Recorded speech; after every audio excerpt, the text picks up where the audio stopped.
आज के समय में हर व्यक्ति अपने जीवन को बेहतर बनाने के लिए बहुत सारा धन कमाना चाहता है।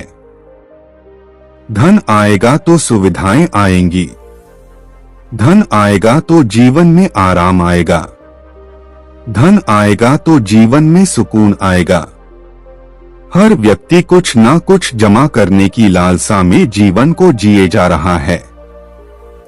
लेकिन हर व्यक्ति की जिंदगी में एक समय ऐसा जरूर आता है जब वो ये सोचने पर मजबूर हो जाता है कि क्या लोभ, लालच और धन कमाने की लालसा में गुजारी गई जिंदगी ही जिंदगी है? क्या जिंदगी का महत्व सिर्फ इतना है कि काम करो, धन कमाओ, चीजें जमा करो और अंत में वो सब दूसरों के लिए छोड़ जाओ? ज्यादा धन कमाने के चक्कर में हम गलत काम करने लग जाते हैं, रिश्वत लेने लग जाते हैं, लोगों को ठगने लग जाते हैं। आज की इस वीडियो में बताई कहानी के जरिए हम आपको जीवन के सही महत्व के बारे में बताएंगे। उन चीजों के बारे में बताएंगे जो जीवन को बेहतर बनाती हैं। इस कहानी के जरिए आप जानेंगे कि जीवन में हमें क्या और कितना करना चाहिए ताकि हम एक सुकून भरी जिंदगी जी पाएं। तो आइए कहानी को ध्यान से सुनते हैं। एक बार की बात है, एक राजा ने अपने 3 सबसे अच्छे मंत्रियों की परीक्षा लेनी चाहिए। उसने अपने तीनों मंत्रियों को बुलाया और कहा कि मैं आप लोगों को 2 काम दूंगा और जो उन दोनों कामों को पूरा कर लेगा उसे कीमती इनाम दिया जाएगा। इनाम की बात सुनते ही तीनों मंत्रियों ने राजा की बात मान ली। इसके बाद राजा ने तीनों मंत्रियों को एक एक थैला दिया और कहा, आप तीनों हमारे बगीचे में जाइए और इन थैलों में अच्छे अच्छे फल भर के लाइए।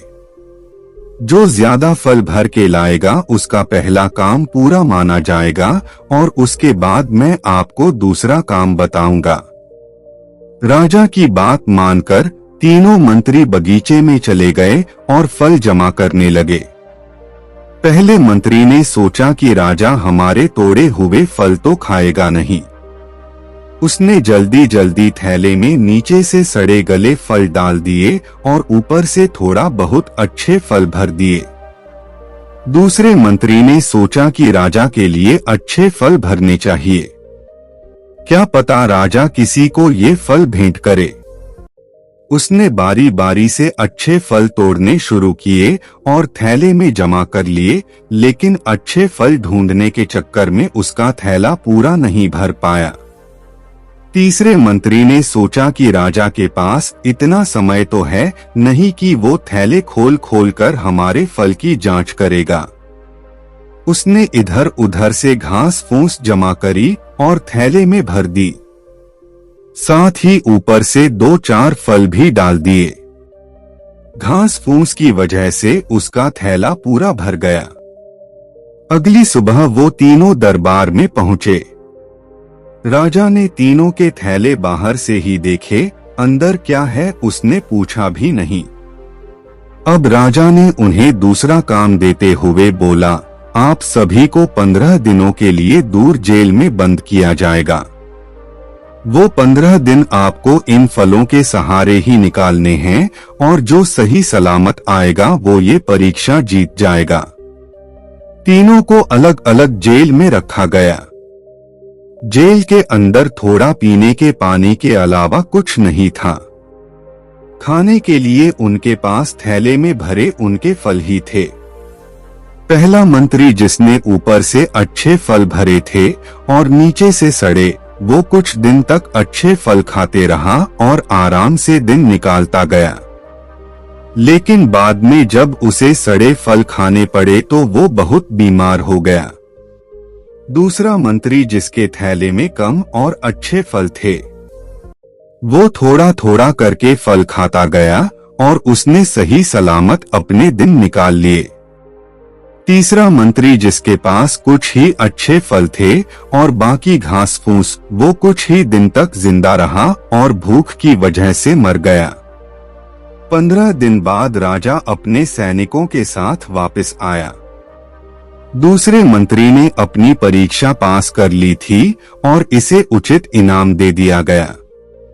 इस कहानी में जो थैला है वो है हमारा जीवन और जो जेल है वो है हमारे जीवन के आखिरी दिन यानी कि हमारा बुढ़ापा।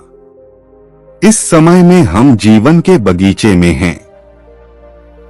हम अपने जीवन को जिन चीजों से भरेंगे वही चीजें अंतिम समय में हमारे जीवन को अच्छा और बुरा बनाएंगी। अब आप खुद से ये पूछे कि आप इस जीवन के थैले में क्या भर रहे हैं। कुछ लोग हैं जो सिर्फ पैसा भरने में लगे हैं। वो बहुत पैसा जमा करना चाहते हैं, उसके लिए वो ना परिवार पर ध्यान दे पाते हैं और ना ही अपने रिश्तों पर। जब उनका अंतिम समय आएगा तब उनके पास पैसा तो होगा लेकिन अपना कहने वाला कोई नहीं होगा। कुछ हैं जो इस वक्त पैसा तो जमा कर रहे हैं लेकिन साथ ही वो नशे की लत में भी पड़े हैं जिससे उनका जीवन खराब होता जा रहा है। कुछ हैं जो कुछ नहीं करते, खाली रहते हैं, उनके जीवन का कोई उद्देश्य ही नहीं है। ऐसे लोगों का अंतिम समय भी दूसरों के भरोसे ही कटेगा। इसलिए जरूरी है कि इस जीवन के थैले में आप वो चीजें भरें जो जिंदगी में ज्यादा जरूरी है। थोड़ा पैसे, थोड़ा रिश्ते, थोड़ा नाम, थोड़ा दोस्त और कुछ अपने, क्योंकि यही वो चीजें हैं जो आपके अंतिम समय को बेहतर बनाएंगी। यही वो चीजों हैं जिनसे जीवन का महत्व है, वरना इस दुनिया में कितने आए और निकल गए। आशा करता हूँ आपको कहानी पसंद आई होगी।